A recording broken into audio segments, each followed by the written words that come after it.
तरह आपको समझाने के लिए आज आपके बीच उपस्थित हूं। मान्यवर काशीराम साहब ने कहा था अगर मुझसे गलती हो जाए तो आप लोग गलती मत करना। हमारे बीच में जिन महान पुरुषों के लिटरेचर आज मौजूद हैं, तस्वीरें आज मौजूद हैं, उन महान पुरुषों को महान इसलिए माना गया कि उन्होंने समय समय पे सही डिसीजन लेके समाज के हितों की रक्षा की और समाज को दीर्घभ्रमित होने से बचाया, समाज को सही रास्ता दिखाया। हम वर्तमान में दलित और आदिवासी वर्ग में एक हलचल है और वो हलचल जो है इसलिए है कि उनको कुछ को ये महसूस हो रहा है कि उनको कुछ मिलने वाला और कुछ को ये महसूस हो रहा है कि उनका कुछ जाने वाला। तो जब किसी को कुछ पाने का अवसर मिलता है, उम्मीद होती है, तो उसके अंदर भी इच्छा जागृत होती है और जिसको खोने का डर होता है उसके अंदर भी भय पैदा होता है। मैं जब अपनी बात को शुरू करूंगा तो एक नारा लगता था जिसकी इतनी संख्या बारी उसकी उतनी हिस्सेदारी, और एक और नारा लगता था अर्जक संघ के लोग लगाते थे,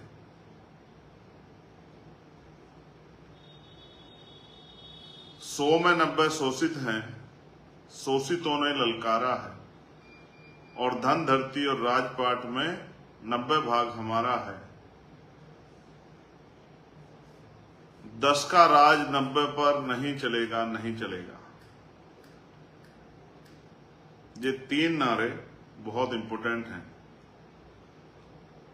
जिसकी इतनी संख्या भारी उसकी उतनी हिस्सेदारी। पहली बात, 100 में 90 शोषित हैं, शोषितों ने ललकारा है, और धन धरती और राजपाट में 90 भाग हमारा। और तीसरी बात कि 10 का शासन 90 पर नहीं चलेगा, नहीं चलेगा। प्यारे साथियों, शहीद आजम भगत सिंह को भी मैं आज याद करता हूं। मेरा जीवन भी उनके जैसा है कि उन्होंने भी लंबा समय जीवन में व्यतीत किया और मैंने भी एक लंबा समय जीवन में जेल में व्यतीत किया। उन्होंने भी एक लंबा समय जेल में व्यतीत किया और मैंने, और उन्होंने भी अपने जेल के जीवन में बहुत सारी किताबें पढ़ी और मैंने भी अपने जेल के जीवन में बहुत सारी किताबें पढ़ी। रोज सुबह से शाम तक मेरे पास सैकड़ों मैसेज आते हैं कि भैया इस मामले में हमें क्या करना है। तो जो मुझ पे भरोसा करते हैं वो शेड्यूल कास्ट की किसी जाति के लोग हों, शेड्यूल ट्राइब की किसी जाति के लोग हों, वो फिर मेरी बात को गौर से सुनेंगे। जिस दिन ये फैसला आया था उसी दिन हमने इस फैसले को समझते हुए अपनी बात को समाज के सामने रखा था, देश के सामने रखा था। कुछ जातियां जिनको अवसर नहीं मिला, जिनको देने की बात की गई है, उनमें खुशी की लहर।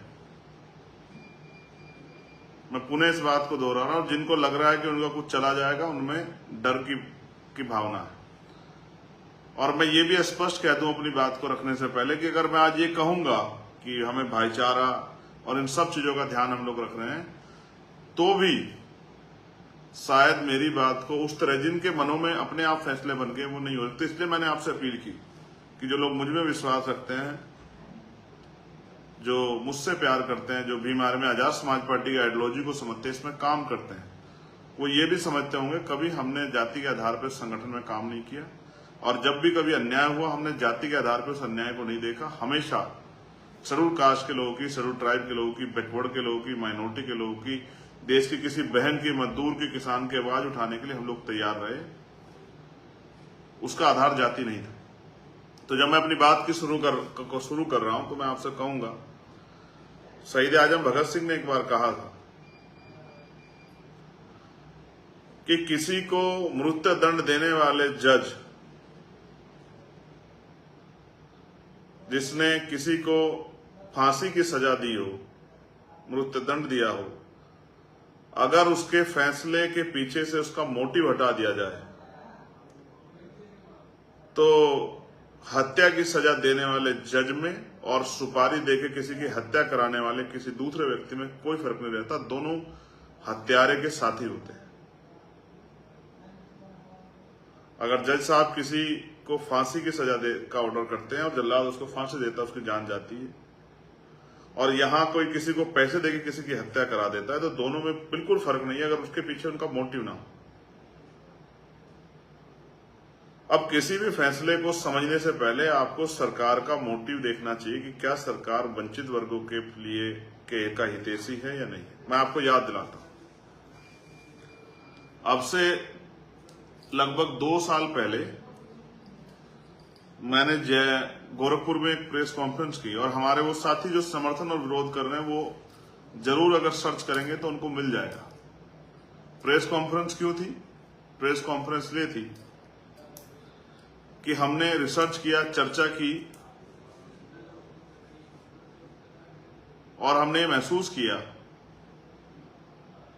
कि उत्तर प्रदेश में शेड्यूल कास्ट की 66 जातियां हैं, उनमें से बहुत कम जो हैं वो नजर आती है, लेकिन एक बड़ी संख्या उन जातियों की जो नजर नहीं आती। इसलिए हमने मांग की कि जब सुप्रीम कोर्ट ने EWS यानी कि इकोनॉमिक वीकर सेक्शन यानी कि आर्थिक रूप से कमजोर वर्ग के लोगों के लिए 10% आरक्षण की सरकार की व्यवस्था को सही माना, तो उनको चाहिए कि वो आरक्षण की सीमा बढ़ा दें, क्योंकि शेड्यूल कास्ट की आबादी लगातार बढ़ रही है और पिछले लंबे समय से जातिगत जनगणना भी नहीं हुई, तो वो आरक्षण की सीमा बढ़ा दें और इन जातियों को अलग से 5% आरक्षण की व्यवस्था कराएं। और अगर हमारे अपने भाइयों को 5% आरक्षण मिलेगा तो हमें इसके लिए कभी तकलीफ नहीं होगी। और मैं तो कह रहा हूं 5% ही नहीं, 10% देना चाहिए जिनको अवसर नहीं मिले। दूसरा, हमने यही बात पिछड़े वर्ग के जातियों के लिए भी कही कि पिछड़े वर्ग की आबादी 52% है, और मैं आपको चरित्र बता रहा हूं सुप्रीम कोर्ट का, जिस सुप्रीम कोर्ट के ऑर्डर पे हमारे लोग जो हैं चर्चा कर रहे हैं, उसी सुप्रीम कोर्ट ने पिछड़े वर्ग के लोगों को 52% आबादी के बाद 27% रिजर्वेशन दिया। उसमें भी क्रीमी लेयर की एक सीमा लगा दी और फिर उस आरक्षण व्यवस्था को चालू किया, लेकिन आज तक भी कभी उसको मॉनिटरिंग नहीं किया। तो इसका जवाब मैं आगे आपको दूंगा कि क्या स्थिति है। तो इसलिए मैंने, क्योंकि आंकड़ों पे बहुत बात हो रही है, तो मैंने इसलिए कहा कि उन जातियों को भी, जो जातियों को अवसर नहीं मिला है, उनको भी 15%, जबकि बैठता तो 25% है, लेकिन 15% अतिरिक्त आरक्षण जो है 27% से अलग पिछड़े वर्ग की जातियों को, उन जातियों को जिनको अवसर नहीं मिला, उनको चिन्हित करके दिया जाए। ये बात मैंने उस पीसी में रखी और अपनी पार्टी के लोगों से कहा कि हम, जो हमारी पॉलिसी है वो जनता को पता होनी चाहिए। समान एजुकेशन पॉलिसी, समान शिक्षा, समान चिकित्सा, सभी को न्याय की व्यवस्था समान रूप से, जो कि आज नहीं। एक गरीब आदमी हाईकोर्ट सुप्रीम कोर्ट नहीं जाता, लाखों रुपए लगते हैं। ये व्यवस्था, इस विषय पे मैंने अपने लोगों से ये अपील की, पार्टी के लोगों से, कि वो गांव-गांव जाके इसका प्रचार करें कि होना चाहिए। ये हमारी 1.5 साल 2 साल पहले जब इस पे कोई चर्चा नहीं होती, तब ये हमारी दृढ़ संकल्प और इच्छा शक्ति थी कि ये होना चाहिए, उन लोगों को लाभ मिलना चाहिए।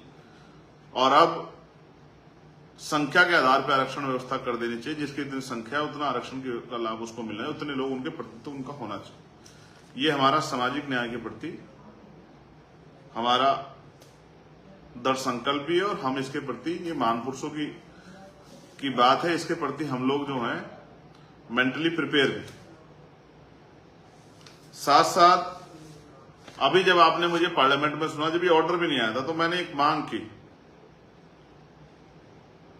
जो मैंने प्राइवेट मेंबर बिल लाके की, पढ़े लिखे लोगों ने सुना होगा कि निजी क्षेत्रों में, क्योंकि सरकारी नौकरियां लगभग खत्म हो गई है, सरकारी पूरा डिपार्टमेंट प्राइवेट कर दिया है, सरकार बड़े पैमाने पे लेटरल एंट्री कर रही है, संविदा है, आउटसोर्सिंग है, ठेकेदारी है, तो बड़े पैमाने पे सरकारी नौकरियां लगभग खत्म हो गई है। तो अब समय आ गया है कि निजी क्षेत्रों में आरक्षण की व्यवस्था SC, ST, OBC के लोगों को कराई जाए। ना मैंने किसी एक जाति की बात की, ना एक धर्म की बात की, मैंने SC, ST और OBC के लोगों के लिए बात की। ये मेरा सामाजिक न्याय के प्रति मेरा दृष्टिकोण है। शायद मेरी इतनी बड़ी मांग हमारे इतने बड़े SC, ST, OBC समाज को नहीं थी। ये मांग मैंने ना अपने परिवार के लिए की, ना जिस जाति में मैं जन्मा हूं उसके लिए की, ना ही सिर्फ शेड्यूल कास्ट के लिए की। ये मांग मैंने शेड्यूल कास्ट की सभी जातियों के लिए, शेड्यूल ट्राइब की सभी जातियों के लिए और बैकवर्ड OBC अन्य पिछड़ा वर्ग की जातियों के लिए भी की, क्योंकि मैं उनकी सामाजिक हैसियत को समझता हूं और उनकी जो आर्थिक जो असमानता का वो शिकार हुए उसको भी समझता हूं। अब सवाल ये है कि जो व्यवस्था में आरक्षण आपको मिला वो मांगने से मिला या उसके लिए प्रयास करने पड़े। तो आपको ये समझना पड़ेगा कि बाबा साहब अम्बेडकर ने उसके लिए एक लड़ाई लड़ी। वो मांगने से इन सरकारों ने, इन लोगों ने खुश होकर आपको नहीं दिया, उसके लिए एक लड़ाई लड़नी पड़ी। पूना पैक्ट हुआ, कम्युनल अवार्ड हमसे छीना गया, तभी आरक्षण व्यवस्था हमारे लिए हुई।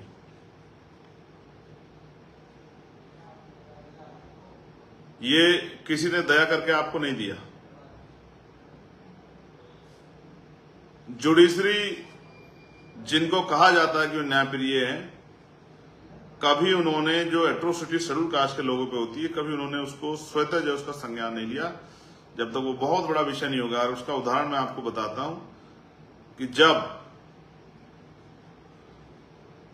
कई मामलों में सुप्रीम कोर्ट ने सु मोटो लिया, स्वतः संज्ञान लिया, लेकिन हाथरस के मामले में जब हम लोग लगातार संघर्ष करते रहे, हाथरस के मामले में जब हमने बहुत पूरे देश में संघर्ष करा, दुनिया में जो लोग रविदास धर्म के लोग रहते हैं मुझसे अटैच करते हैं, मैंने उनको कई जगह जो है भारतीय दूतावास पे जो है जर्मनी, कनाडा, ऑस्ट्रिया, ऑस्ट्रेलिया, ऐसी कई जो है कंट्रियों में जब मैंने उनसे कहा कि आंदोलन की अपील की कि हमारी बेटी के साथ ये, बहन के साथ ये हुआ, तब जाके हाई कोर्ट ने सुमोटो लिया। और सुप्रीम कोर्ट के में जब आया मामला तो सुप्रीम कोर्ट ने कह दिया कि हाई कोर्ट इसको अपने आप सुनेगी। ये मैंने जुडिशरी का बताया। लेकिन सवाल ये है कि जुडिशरी में मैंने मांग की कि कॉलेजियम सिस्टम खत्म करके वहां भी SC, ST, OBC के लिए रिजर्वेशन की व्यवस्था कराई जाए, all India judicial service commission बनाए। वो वहां मैंने एक जाति के लिए मांग नहीं की, वहां भी मैंने SC, ST, OBC के लिए मांग की। और वहां तो मैंने सामान्य जाति के बच्चों के लिए भी की, क्योंकि वहां तो एक इस तरह का पिंजरा है कि उसमें कुछ ही परिवारों तक वो सीमित है, उससे नीचे नहीं जा सकते।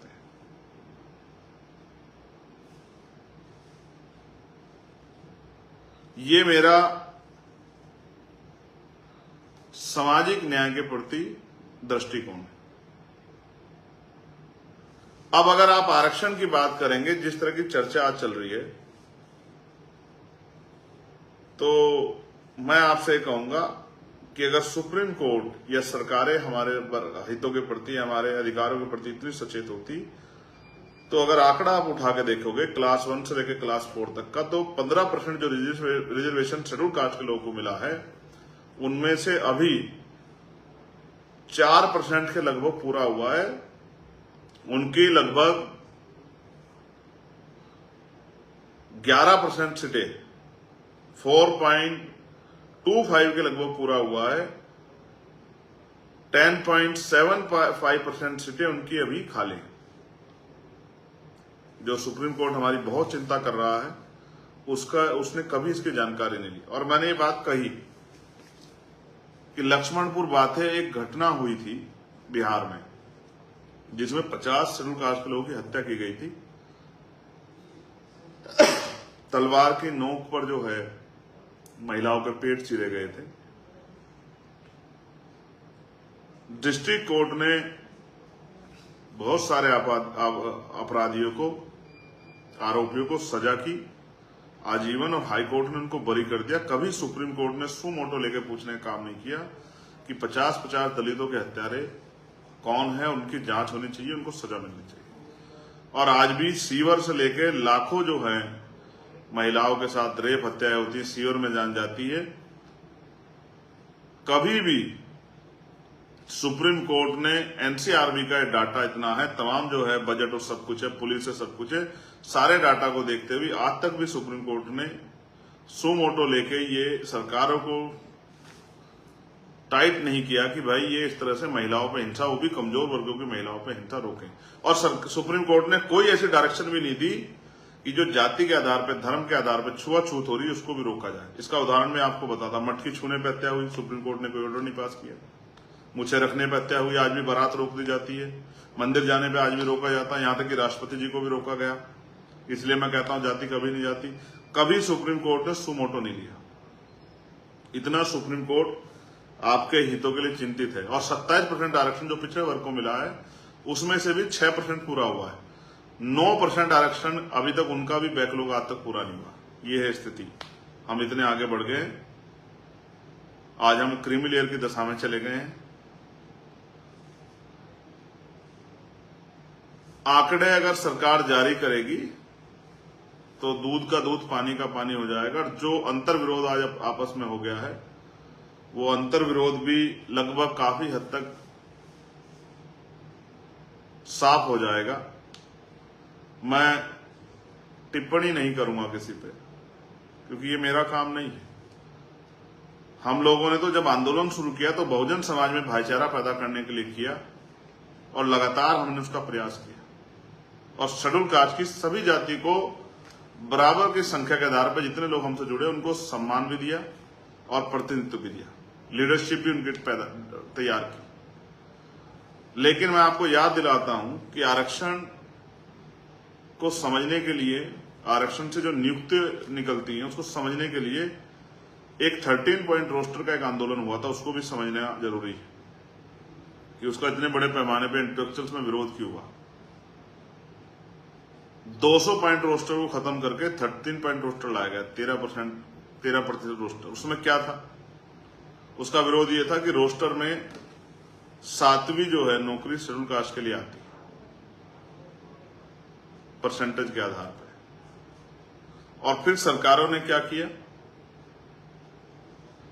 पहले पूरे यूनिवर्सिटी को डिपार्टमेंट बनाया जाता था, लेकिन यूनिट बनाया जाता था। फिर उन्होंने जो डिपार्टमेंट है छोटे छोटे अलग अलग भाग के, उनको उन्होंने यूनिट बनाना शुरू किया।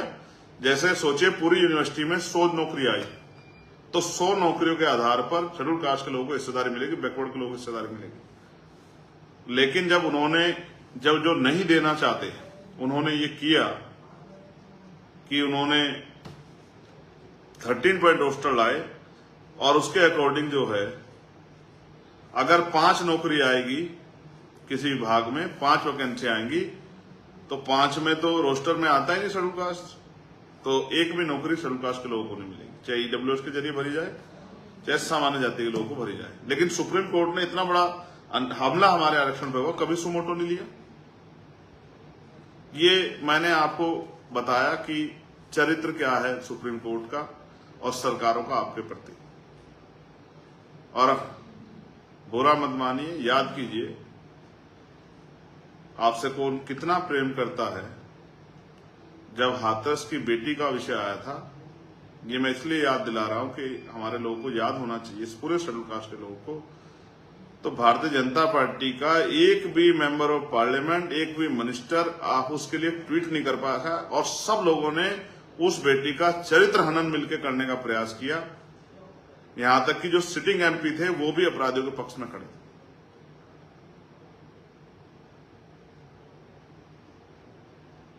समझदार लोग मेरी बात को समझेंगे कि मैं क्या कहना चाहता हूं।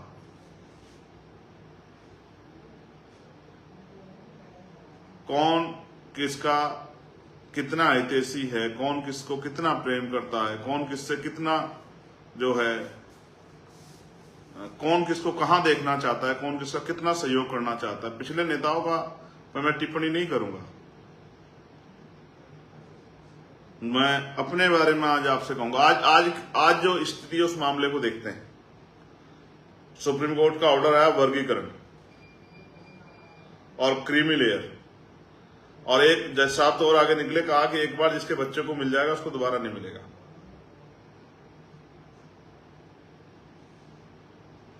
अब क्रीमी लेयर पे जब क्रीमी लेयर की बात आई तो क्रीमी लेयर का नुकसान शेड्यूल कास्ट की सब जातियों को होता, चाहे वो सफाई कर्मचारी में नौकरी लगाओ, या वो जो एक लाइन और उन्होंने कही कि जिसको एक बार मिल गया, चाहे वो 4th क्लास की नौकरी में लगाओ या क्लास 1 की, इसका नुकसान सबको होता। तो सभी लोग इसका सामूहिक रूप से विरोध करते। लेकिन वर्गीकरण के आधार पे, वर्गीकरण को जब आधार बनाया गया तो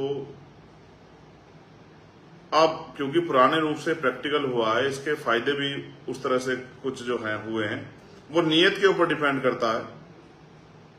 पंजाब में, हरियाणा में,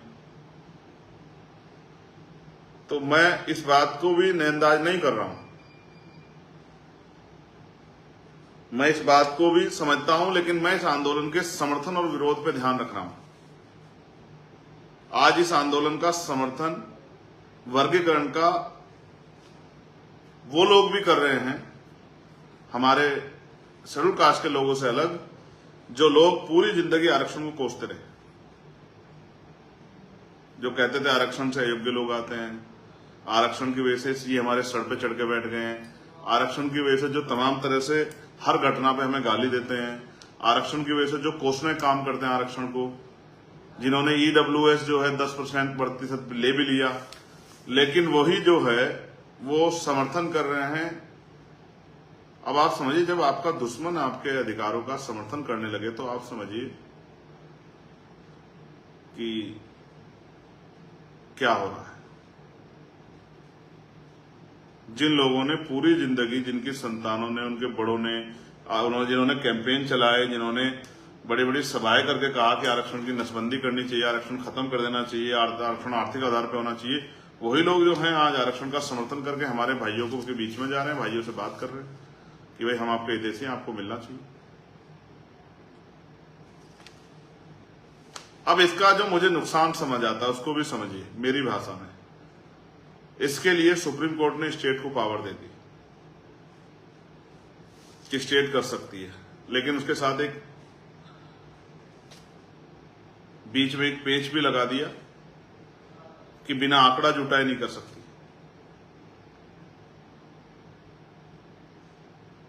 आंकड़े कैसे जुटेंगे? जब जातिगत जनगणना होगी। भाई जब तक जातिगत जनगणना नहीं होगी तब तक तो आपको कैसे पता लगेगा किसको कितना लाभ मिला है? तो पहले आप जातिगत जनगणना कराएंगे। इसके लिए मेरे पास एक और उदाहरण है। जैसे आर्थिक आधार पर जब आरक्षण आया तो वो एंटी कॉन्स्टिट्यूशनल था, असंवैधानिक था, क्योंकि आरक्षण का जो आधार है वो छुआछूत है, वो भेदभाव है, वो प्रतिनिधित्व है। लेकिन क्या सामान्य जातियों का प्रतिनिधित्व कम है? क्या उनके साथ छुआछूत होती है? क्या वो शैक्षिक रूप से पिछड़े हुए हैं? ना उनके साथ छुआछूत होती, ना वो शैक्षिक रूप से पिछड़े हुए हैं, और ना ही उनका प्रतिनिधित्व कम है। लेकिन वो इस देश में इसी सरकार ने लागू किया जो सरकार पिछले दरवाजे से इसका समर्थन कर रही है। तो मेरा कहना यह है कि इसका सबसे बड़ा नुकसान मुझे नजर आता है वो ये, स्टेट को अगर पावर दोगे तो स्टेट, जैसे उत्तर प्रदेश में मुलायम सिंह जी की सरकार में 17 ओबीसी की जातियों को शेड्यूल कास्ट में जोड़ दिया गया, फिर सुप्रीम कोर्ट ने उसको रोक दिया, और भी कई सरकारों ने इस तरह का प्रयास किया, तो सुप्रीम कोर्ट ने उसको इस बात के साथ खत्म कर दिया गया। हम भी ये कहते थे, और आप सब लोग भी जानते, पढ़े लिखे सब लोग ये कहते थे भाई ये नहीं हो सकता, क्योंकि इसकी पावर तो राष्ट्रपति जी को है, संसद को, ये तो स्टेट गवर्नमेंट को है ही नहीं। कल जो आपके विरोधी सरकारें हैं वो ऐसा क्यों नहीं करेंगी कि बहुत सारी उन जातियों को, बैकवर्ड की उन जातियों को शेड्यूल कास्ट में करके, और आप ही की जिस खाने को आपके लिए बनाने का उसमें प्रतिनिधित्व के आधार पर डाल देंगे, फिर क्या करोगे? मेरी ये मानना है कि ये पावर संसद को ही रहनी चाहिए। इसकी जो पावर है कॉन्स्टिट्यूशन की, कॉन्स्टिट्यूशनली जो पावर है वो संसद को रहनी चाहिए, राष्ट्रपति जी को रहनी चाहिए। स्टेट गवर्नमेंट तो बहुत सारी जगह पे आपकी हितैषी नहीं है, और कौन सी गवर्नमेंट आपकी हितैषी आप बेहतर जानते हैं। उसका उदाहरण ये है कि आपके बच्चों के स्कॉलरशिप बंद हो, किसी को फर्क नहीं पड़ा, एजुकेशन का बजट बंद होगा, किसी को फर्क नहीं पड़ा, स्कूल इतने बंद कर दिए, किसी को फर्क नहीं पड़ा, तमाम तरह की चीजें और प्रयास किए, किसी को फर्क नहीं पड़ा। इसलिए मैं आपसे कह रहा हूं कि जमीन पे जाके आप देखेंगे तो आपको, और एट्रोसिटी और तमाम चीजें तो वो आपके सामने रहेंगी, और किस तरह से आज भी कच्चे मकानों में रहते हैं, तमाम तरह की परेशानियां होती है। मैं उस बात को आप और मैं जानते हैं। अगर इतना जो है अच्छा होता तो फिर हमारे लोगों को मैला नहीं उठाना पड़ता, कटर में नहीं जाना पड़ता, ठेकेदारी पे 5,000 7,000 में काम नहीं करना पड़ता। ये तकलीफ भी जो है नहीं होती। तो स्टेट को इसकी पावर देना, ये खुद में एक अंतर विरोध खड़ा करना है। कल कहीं बिना आंकड़ा जुटाई कर दिया जाएगा तो उस तरह से फिर कोर्ट में जाके इसको जो है, इसको फिर से इसमें रोक लग जाएगी।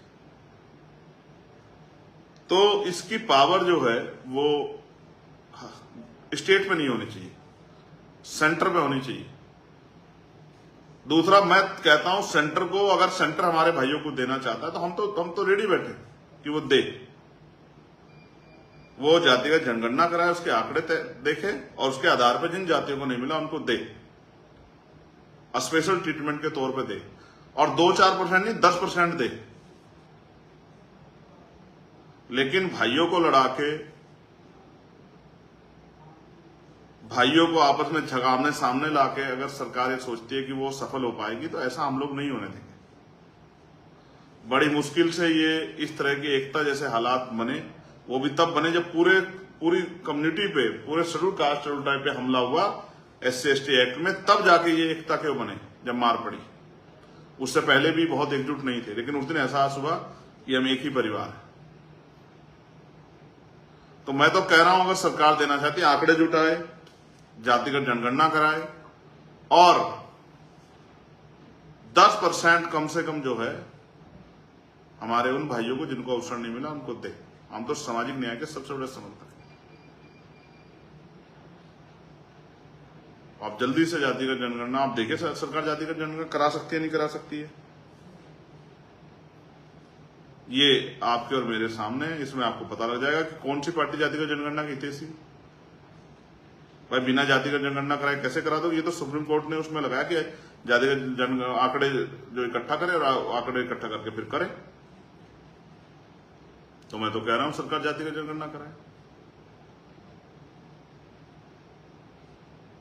हम तो इस बात को मानते हैं कि जातिगत जनगणना हो, सब कुछ ओपन हो, दूध का दूध पानी का पानी हो जाए, जिसको इतना मिला सब पता लग जाए। क्या 15% पूरा हुआ आज तक, ये भी जानकारी हो जाए। तो ये जो भ्रम फैलाया गया है, तब जैसे ये कहा जा रहा है कि किन जातियों ने ज्यादा खा लिया वो कर लिया, तो मैं मानता अगर 15% उन जातियों के पास 15% पूरा मिल रहा होता और उनमें वही जातियां होती, तो मैं मान लेता कि भाई वो ज्यादा खा रहे हैं। लेकिन जब पूरा ही 4% हो रहा है, 5% तक पहुंच रहा है, तो 9% उसमें जब अपने लोग जो हैं वो भरे जा रहे हैं, क्योंकि बैकलॉग तो लगातार धीरे धीरे पूरा कर रही है सरकार, EWS और तमाम तरह के जरिए। तो इसलिए ये आधार जो है वो निरर्थक हो जाता है जब मैं इसको देखता हूं। दूसरा, अब उकसाने वाली बातें कही जा रही हैं एक दूसरे को, मैं उन पर भी टिप्पणी करूंगा जो कह रहे हैं कि भाई जो वंचित वर्ग की जातियां वो हैं कि भाई इनमें पढ़े लिखे लोग नहीं है, ये नहीं है, वो नहीं है, एजुकेशन स्वीकार नहीं किया। तो भाई एजुकेशन स्वीकार नहीं किया, आपने कितने लोगों के हाथ जाके पकड़े, कितने लोगों के लिए स्कूल खोले, कितने लोगों के लिए कॉलेज खोले, कितने लोगों के लिए कोचिंग सेंटर खोले, कितने लोगों को बराबर बिठा के पढ़ाना सिखाया कि आप वर्ग बन पाए। बाबा साहब तो आपको शेड्यूल कास्ट बना के क्या आप वर्ग बन पाए? क्या आपने रोटी बेटी का रिश्ता किया?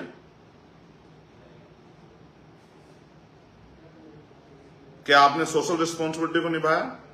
क्या आपने पे बैक टू सोसाइटी किया? इसका जवाब आप पे है। क्या आपने अपने आखिरी भाई का हाथ पकड़ा?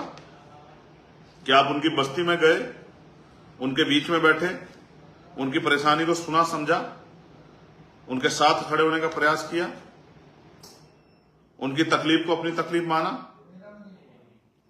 तो जब आप इसको देखोगे तो आपको समझ आएगा हमने तो ये काम किया है। हमारी लीडरशिप ये बात जानती, लोग हमारा करैक्टर इस मामले में जानते हैं, हमारा कार्य जानते हैं, लेकिन और किसी संगठन में इतनी हिम्मत नहीं हो पाई कि वो अपनी जाति से बाहर निकल के इस काम को कर पाता। इसलिए मैं कह रहा हूं कि बहुत सारी साजिशें हो सकती हैं।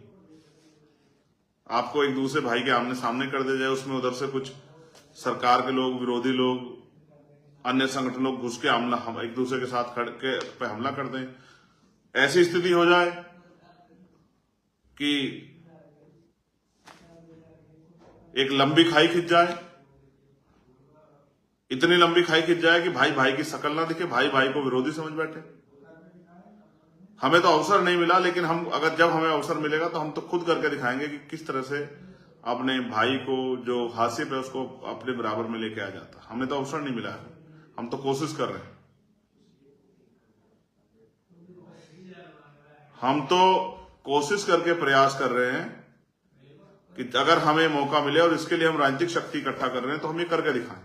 हम अपने भाइयों के बीच में बंटवारा ना करें, लेकिन जो विरोधियों ने हमारा छीन रखा अधिकार, जिसपे हमारा अधिकार बैठता है, जिसपे हमारी रिश्तेदारी बैठते हैं, हम उनसे अपने भाइयों के पास तक अधिकार पहुंचाने का काम करें, ना कि अपने भाइयों में बंदर बांट करके उनको लड़ाने का काम करें।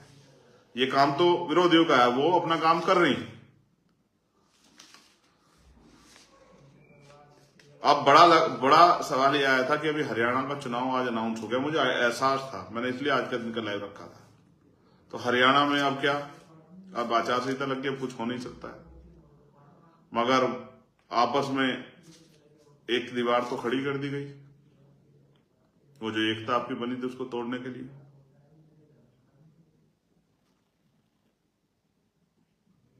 आप पे क्या भरोसा है कि चुनाव के बाद सरकार जो है, जो बंद दरवाजे से आपको कह रही है कि हम आपके साथ हैं, और माइक पे कह रही है कि नहीं हम इसको पे अभी तय नहीं कर पा रहे हैं, आपको क्या लगता है कि वो इसके बाद पे अध्यादेश नहीं लाएगी, या इस चुनाव के बाद आपकी वोटों को लेके फिर अपने तरीके से काम नहीं करेगी? ये तो आपको तय करना है। मैं मानता हूं, और मेरी समझ में जहां तक आया है,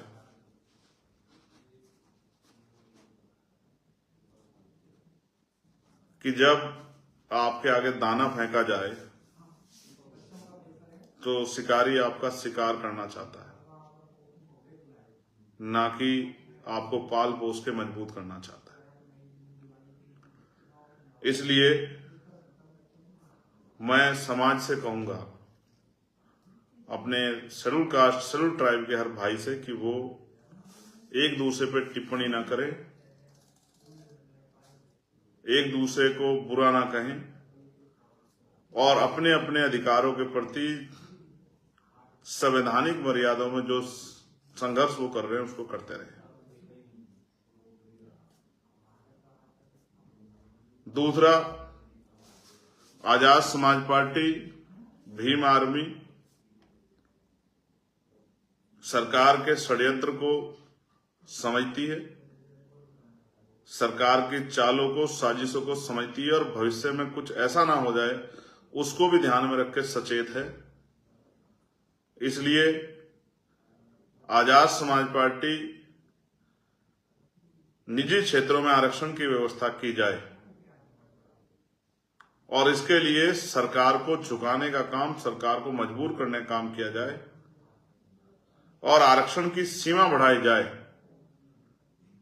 जिन भाइयों तक नहीं पहुंचा उनको 10% आरक्षण की सीमा बढ़ा के 15% से अतिरिक्त 10% आरक्षण की व्यवस्था उन जातियों के लिए की जाए। ऐसी जो है हमारी सोच है, और उसके लिए 11 सितंबर को हम लोग दिल्ली में एक ऐतिहासिक आंदोलन करेंगे। हमें भीम आर्मी आजाद समाज पार्टी की शक्ति पे समाज के बुद्धिजीवी वर्ग के, जो बुद्धिजीवी वर्ग ये सोच रहा है, मुझसे उम्मीद कर रहा है कि भाई चंद्रशेखर आजाद जो हमारा बेटा है, वो हमारे अधिकारों के प्रति क्या सचेत है या नहीं है, या उसको फिक्र है या नहीं है। मैं उन सबसे भी कहना चाहता हूं कि जब तक मेरे शरीर में लहू का आखिरी कतरा है, ना तो मैं अपने भाइयों को लड़ने दूंगा, और ना ही मैं इनके अधिकारों को दुश्मन की साजिशों का शिकार होने दूंगा। और जो भी आरक्षण के खिलाफ षड्यंत्र करने का काम करेगा, उसको दिन में तारे दिखाने का काम हम लोग जो हैं वो करेंगे, और एक बहुत ऐतिहासिक आंदोलन हम लोग 11 सितंबर को दिल्ली में करेंगे। ये खेल बहुत हो गया कि हम लोग 15% में लड़ते रहे। हम लोग 15% में नहीं लड़ेंगे आपस में। हम लोग शेड्यूल कास्ट के लोगों के लिए 25% आरक्षण की व्यवस्था शेड्यूल कास्ट और शेड्यूल ट्राइब के लिए की जाए। इसके लिए हम लोग संघर्ष करेंगे और अपने भाइयों को भी उनका हिस्सा दिलाकर रहेंगे। मैं आजाद समाज पार्टी, भीम आर्मी और अपने बहुजन समाज से, बुद्धिजीवी वर्ग से कहूंगा कि किसी भी तरह की टिप्पणी अपने भाइयों पर ना करें। कल हमारे भाइयों को जब सरकार का खेल उनकी समझ में आएगा तो उनको एहसास हो जाएगा कि सरकार उनके साथ किस तरह खेल रही थी, सरकार उनकी कितनी हितैषी है और सरकार उनसे वोट के अलावा कोई और मकसद रखती है नहीं रखती है। बहुत सारे लोगों को इतनी बार मौका मिला, फिर भी आज हम इस हालात में क्यों हैं, इसका जिम्मेदार कौन है? नौकरियां इस देश में 2% हैं, जिनमें से 1% करीब निजीकरण की भेंट चढ़ गई हैं। बहुत सा बड़ा सेक्टर प्राइवेट हो गया और बहुत सारे बैंक अभी प्राइवेट सेक्टर में करने के लिए उनको मर्ज करने की तैयारी कर दी।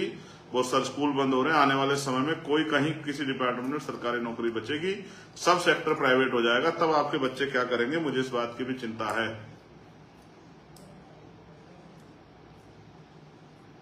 मुझे चिंता है, क्या आप पूरी जिंदगी जब तक जीवन रहेगा आपका, क्या आप गरीबी, बेबसी, जुल्म, जातिगत भेदभाव, अन्य अत्याचार से ही लड़ते रहेंगे या इस देश में अपनी हिस्सेदारी को भी आगे बढ़ाएंगे? मैं फिर विश्वास दिलाता हूं, जो लोग मुझ पर भरोसा करते हैं, भीम आर्मी आजाद समाज पार्टी पर, एक कार्यकर्ता होने के नाते आजाद समाज पार्टी भीम आर्मी का मैं वचन देख कहता हूं कि मैं अपने लोगों के हितों के से किसी भी तरह का समझौता बर्दाश्त नहीं करूंगा और किसी भी तरह से अपने लोगों के हितों को, दुश्मन को छीनने नहीं दूंगा। किसी भी कीमत पर, जब तक मेरे अंदर लहू का, मेरे शरीर में सांस है, लहू का आखिरी कतरा है, मैं उनको विश्वास दिलाता हूं, जो शक्ति उन्होंने मुझे दी है, मैं उनकी शक्ति के बदौलत उनको विश्वास दिलाता हूं कि मैं चंद्रशेखर आजाद और भीम आर्मी आजाद समाज पार्टी का एक समर्पित कार्यकर्ता आपको विश्वास दिलाता हूं कि किसी भी सरकार को उसकी साजिश का जवाब देने की शक्ति आप लोगों ने हमें दी है, वो जवाब हम लोग दे सकते हैं। लेकिन मैं आपसे भी कहूंगा, सावधान रहें, सतर्क रहें और आपस में अपनी एकता को ना टूटने दें। बहुत सारी चीजें समय के साथ जो हैं छनकर आपके सामने आ जाएंगी। बहुत सारी चीजें जो हैं छनकर स्पष्ट रूप से आपके सामने आएंगी, तब आपको एहसास हो जाएगा। मैं आप सबका धन्यवाद देता हूं कि आपने मुझे सुना। इसलिए मैं आपका आभारी हूं, मगर मेरा विश्वास है कि आप वर्तमान हालात, दुश्मनों की साजिश और आज की स्थिति में किस तरह से समाज को साथ लेकर चलना, इन फैसलों को मेरे समझेंगे। मैं बहुजन समाज का सच्चा सिपाही हूं, इसलिए मैं आपसे अपील कर रहा हूं, सावधान, सतर्क रहें और जिम्मेदारी से संवैधानिक मर्यादाओं का पालन करते हुए अपनी बात को रखें, अपने आंदोलन को चलाएं। किसी जाति धर्म पर टिप्पणी ना करें, किसी को बुरा ना कहें, अपने संवैधानिक संघर्ष को जारी रखें। और बाकी बात मैंने आपको कहा, जो सरकारें हमारी एकता तोड़ के हमें कमजोर करना चाहती है, उनसे हम सीधे सीधे जो संघर्ष है वो अपनी शक्ति के बल पे 11 सितंबर को दिल्ली में उनको जवाब देंगे और उनके इस झूठ को कि पोल को भी खोलने का काम करेंगे।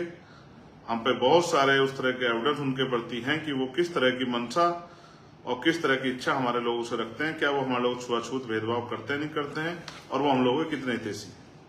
उन्हें आप सभी का धन्यवाद। लेकिन मैं समाज से अपील करूंगा कि वो निराश ना हो, कमजोर ना पड़े, मन में कोई परेशानी ना रखें। सुप्रीम कोर्ट और तमाम चीजों से बड़ी है जनता, और जनता जो है अपनी शक्ति को समझे।